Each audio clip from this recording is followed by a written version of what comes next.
Hey guys, Ryu here with another tutorial for Blender. Today I want to show you how to set your brushes for hard surface sculpting in Blender. So let's grab a quad sphere and also let's grab the screencast keys. And let's Control I this to subdivide it, apply subdivision, and let's go to sculpting. You can go to sculpting in here as well. Where is it? Here on the top. I'm using machine tools to get there, so the pie menu from machine tools add-on, which by the way is free. Alright, so let's talk about settings, right? There are a few brushes that I'm using. Mostly it's grab, pinch, scrape, flatten, smooth, crease, blob, and I think that's it. So let me show you the settings, right? Flatten, you want to go max power on this one. Pinch, you want to change this strength here to 1.5. And on the fall off, you want to go TT mode. So make a nipple. And remove this one. Okay. And crease, you want to do the same thing. So 1.5. And fall off here. TT mode.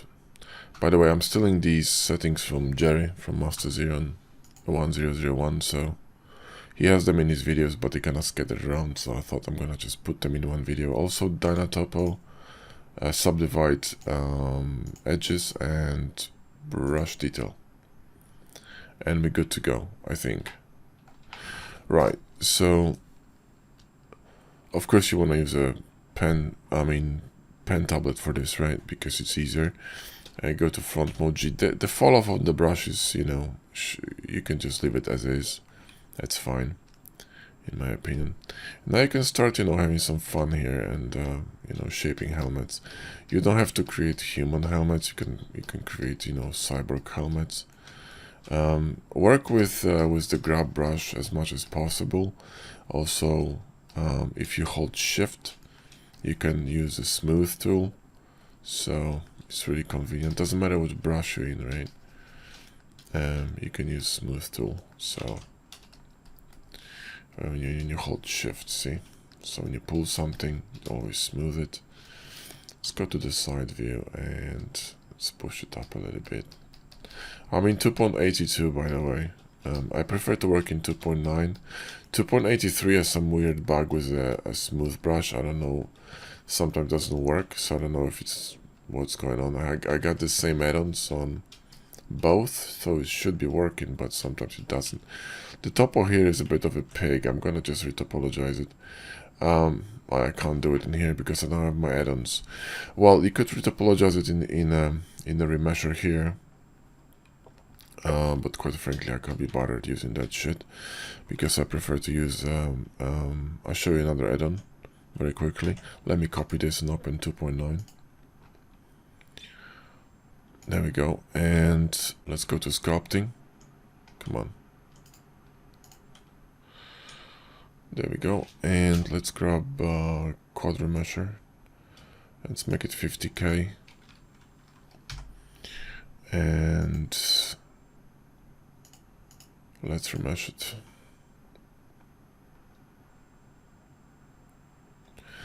Now, occasionally what you want to do is you want to drop the count of your sculpt. If it goes up to, like, you know, see, now it smooths a little bit better. If it goes to, like, maybe, you know, so I don't know, depends on the machine, but in my case it's like 500-700k, things gonna, you know, get a little bit slower. It's just a Blender limitation. It's nothing to do really with the hardware. It's just Blender.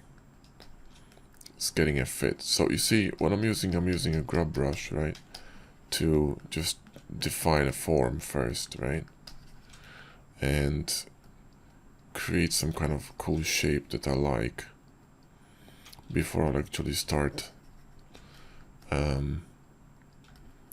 using other brushes. Then I can switch to flatten. And flatten I like to tap in one place, so just make like tiny circles. It's really gonna flatten the area, you see. So instead of, you know, just moving your brush in large circles, what I do is simply tap. If there is a larger area, right, like this, smooth strokes are the best, and you know, the brush size of course needs to be adjusted to whatever you're doing.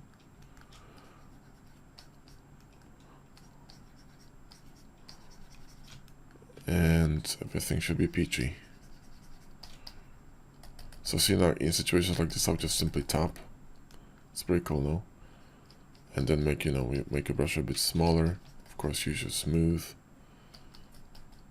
Then blob is also a cool feature. So if you go to blob and make like a tiny blob in here, or a little bit bigger. This one's actually too small. Make it bigger. Something like this, and then you use flatten. Just tap. And then make tiny circles. And it's gonna flatten it nicely to something like this, you see? Kinda like exhaust or whatever. Then I also like to use, I think Dynatopo is off, that's why. There we go. I was wondering why it's so jaggedy. You can use pinch. Pinch is really nice. So let's grab pinch. Actually, pinch I'm gonna show you on this crease in here. So let's actually crease this a little bit better here. So flatten this area and flatten this area and smooth it. Now let's grab pinch. A pinch is gonna pinch it really nicely, you see, because of these settings. It's what Jerry calls super pinch, and it's really cool. And of course, this is a little bit too big now. We need to make it smaller to pinch it in here. Smooth it. There you go. Slowly, slowly, but surely. Slowly, but surely. Yeah, you can pinch this one as well. Around. It's gonna take time to get used to the tablet, but once you do, it's actually fun. I remember when I started to edit portraits when I was working as a photographer. The first time I got tablet is just a nightmare, you know, like a first week or maybe a few days, but then you just get used to it, and it's a lot of fun. So there you go. Let's grab a flatten again here, and you know, make it big and simply flatten this area and these ones as well. There we go. You can do the same thing in the back.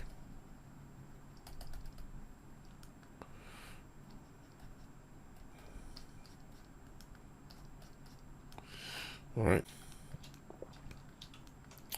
So there we go. And then crease, you know. Crease is also pretty cool. So crease is great for creating details, like for example, you know, some kind of like a oops. And with crease, you know, it's really difficult to control this even with a brush, so you can go ahead and turn the lazy stroke, and then you can have like a, I don't know if you see this, but when you click and drag, it's gonna be like a line, like a parenting line, and it's much easier to control it, to control the straight lines. Takes a bit of practice, but when you get used to it, it's pretty fun. So crease is phenomenal, right? You can create fine details. You can also create, you know, you can create deep cuts. So, for example, something like this. Let's make it larger. And let's actually crease it here like this. Let's make it bigger. Something like that. I think it's a little bit too close. There we go.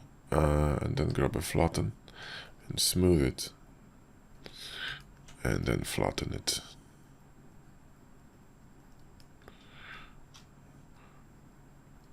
See, like a situation like this, I would use scrape and just scrape this top a little bit to make it flat, and then just grab pinch, or maybe smooth it first and then grab pinch and pinch it here and pinch these and inside, then smooth and pinch again. It's all about gradually building the shape. Yeah, nothing happens immediately. You need to be, you need to be patient with your strokes. So we could create something like that, and then we could, for example, grab clay strips and have some fun with that.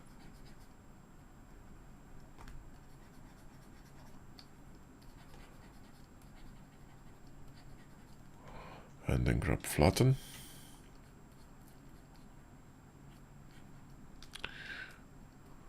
Angle is important when you're flattening, right? So don't be lazy, move your camera. So I got right mouse button mapped to my tablet, and so I can easily move my camera. Flatten this one here, and then grab pinch, just pinch it, smooth it, pinch it some more. You can actually move it too if you want to, with move brush.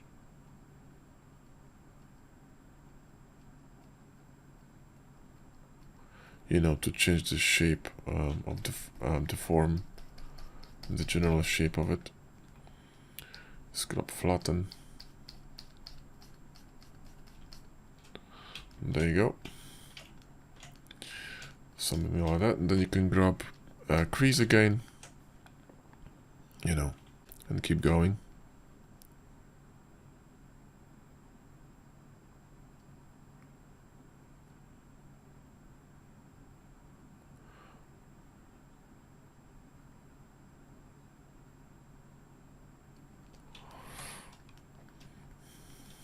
Then you can grab a blob and hold control, because when you hold control, you're doing the reverse. So if your blob's gonna add geo, if you hold control, it's gonna deduct geometry, so it's gonna make a hole, right? So you could do something like this.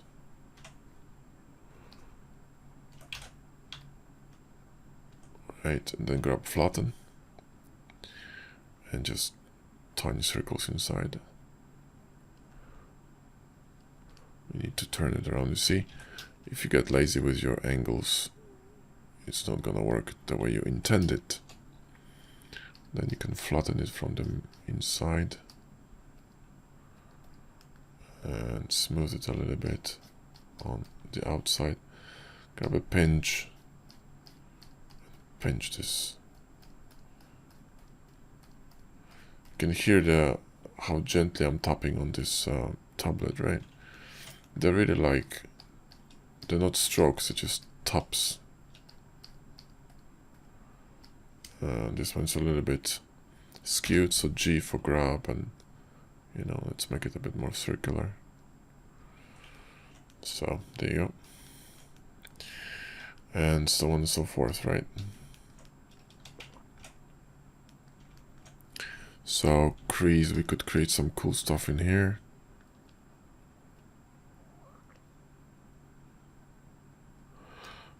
Maybe that's a bit too thick, maybe make it thinner. Kind of like a plating. It's not gonna be perfect, so if you're doing concepting, this is good. But if you want to do like a precision sculpting, that's gonna take a bit more time. But what I would probably do is do a basic shape in sculpting, and then simply retopologize it and bring it to to Blender and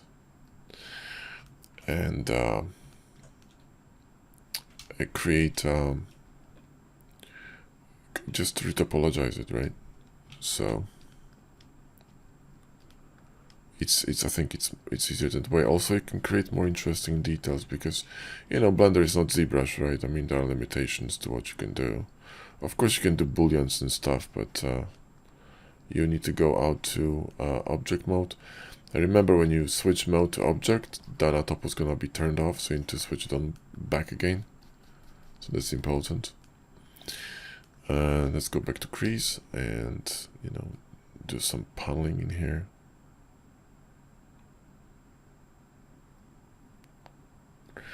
But the more control you have with your, see, this stroke here went through.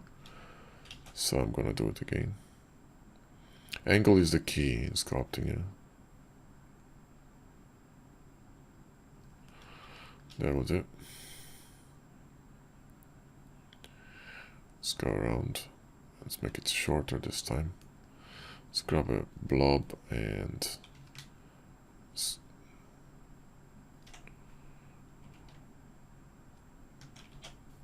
it's too small. Something like this. There you go. And then you can, you know, draw some armor patterns as well, right? So that's pretty cool. For example, oops, go to Crease.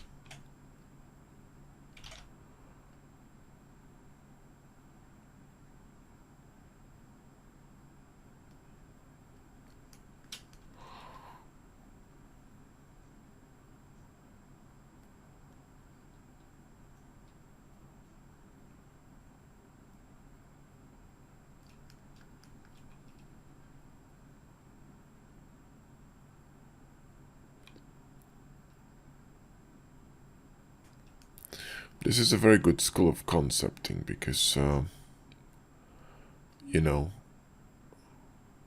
you can play with shapes very easily. You don't have to be worried about topology. It's all about concepting. So if you want to learn concepting, sculpting is actually a really good way to experiment with shapes, right? I've been doodling mech heads for like a whole day yesterday just for fun. And it's you know, then you can make this crease smaller to create, like, for example, you know, kind of like notches or like, I don't know, some kind of bolts, whatever. Just gotta be precise with it. Or go really big and, you know, create some kind of gills or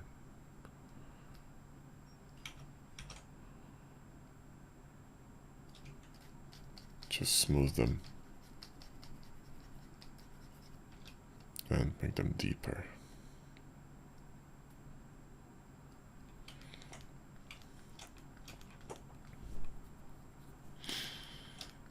And let's grab a crease. Like a sculpt of a mech, you know, doesn't take more than like maybe 20, 30 minutes. Depends, of course, on how detailed you want to get. Because details, you know, take time. This looks like garbage. I don't like it. So let's redo this differently. So let's go maybe this way. I think this one is too thin. So let's make something like this here on the edge. And then go this way. Like that. Is that better? Maybe.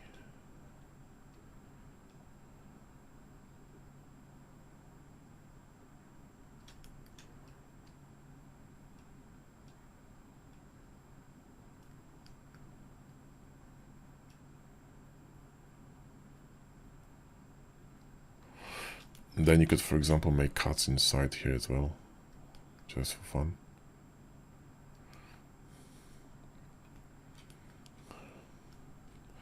How are we looking? Yeah, we're looking pretty cool. We're looking pretty cool. And some plating in here, maybe. Could make it a little bit thicker. So, deeper lines. And maybe go this way. And create something in here. Oops. We cut like this around.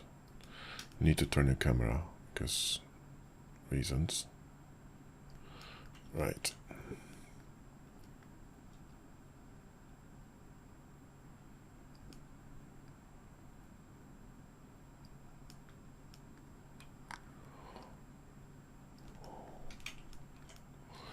There we go.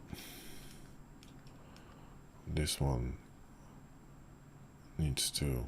Oh, that's too deep. Let's continue this one here. maybe underneath.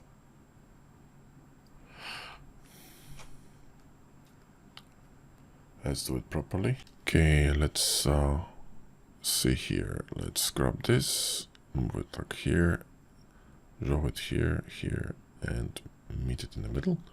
Perfect. And this one is a huge plate, so what we can do is do something, maybe something like this.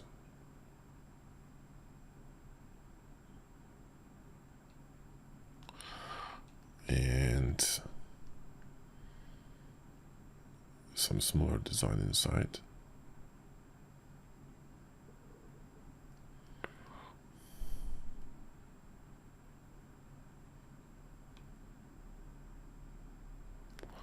This lazy mouse is amazing, by the way. Then you can add some small notches, you know. Again, you know, this is not ZBrush, so you could go crazy with details, but I think it's much easier for hard surface to do it simply by retopologizing.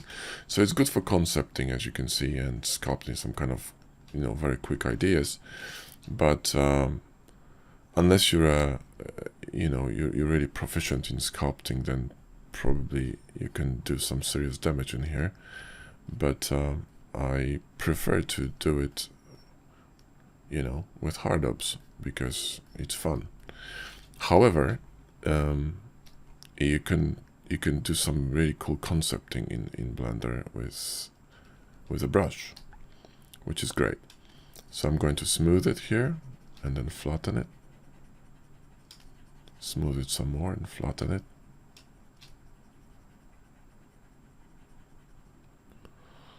And moved it a little bit too much, I think, so I'm gonna go with the grab brush and pull it back in and just smooth it.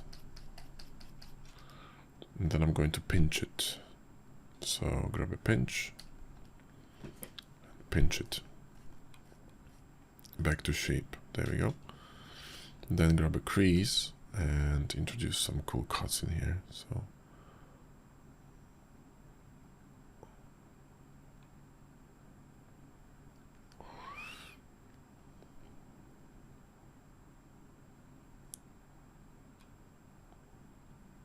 this one's a little bit skewed, so let's do it. Maybe I'm gonna do it angular. It's gonna be cooler, I think. And let's go through here. There you go. We could add some more detail here.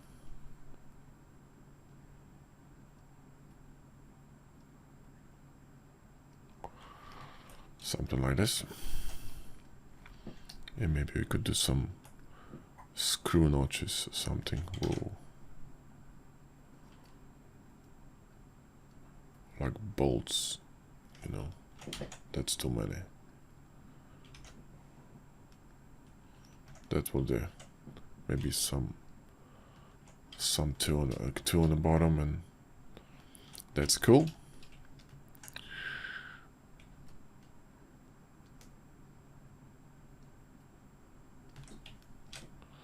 There you go, that's our mech. So that's how you use brushes for hard surface sculpting in Blender. Well, that's it, guys. That's all you need to know about hard surface modeling, sculpting in Blender. That should get you going. Give us a like and sub if you enjoyed the video, and of course, as usual, there are links in the video description to Master Xeon 1001 store on Gumroad and machine stores on Gumroad if you want to buy hard ups, box cutter, or mesh machine, decal machine. Go ahead and do it through the links. You're gonna help me as well. And that's it for the video. Thanks for watching.